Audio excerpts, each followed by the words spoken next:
बात यह है कि मैं एक इलाके का कंट्रोल बोर्ड के मेंबर का इलेक्शन लड़ा हूँ। मेरे मुकाबले में 6 वज़ीर आ रहे हैं, उन्हें शर्म आनी चाहिए। एक कौंसिल के इलेक्शन में 6 मिनिस्टर जो है आ रहे हैं एक मेंबर को हराने के लिए, कंट्रोलमेंट के मेंबर को हराने के लिए। इतने खाइफ हो गए हाफिज़ हुसैन अहमद से कि इसको हर हालत में आ रहा है। लेकिन अवाम के दिल मेरे साथ है, अवाम मेरे साथ है। इंशाअल्लाह ताला मैंने इलेक्शन भरपूर तरीके से जीता है। वो खुला कानून की खिलाफ वर्जी करे, इलेक्शन कमीशन के उसूलों की खिलाफ वर्जी करे।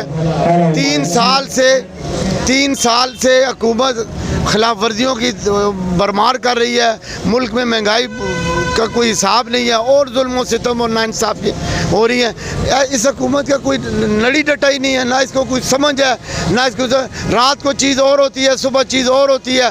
हर रोज़ महंगाई का कोई तनासब ही नहीं है। इन्हें शर्म आनी चाहिए। किस मुँह से लोगों के पास वोट मांगने जाएंगे? क्यों लोग इनको वोट देंगे? क्या इसलिए कि 150 रुपये किलो से घी जो है 400 रुपये किलो कर दिया? क्या इसलिए कि चीनी 45 रुपये से 115 रुपये कर? क्या इसलिए कि पेट्रोल 65 रुपये से जो है 120 रुपये का? इसलिए लोग इनको वोट देंगे? ये किसी तरह भी वोट के मुस्तहिक नहीं है और इन्हें इलेक्शन से शर्म आनी चाहिए। और उन वज़ीरों को चाहिए कि यहाँ आकर मेरे हक़ में ऐलान करें और कहें कि हाफिज़ हुसैन अहमद बिला मुकाबला मुंतखब हुआ।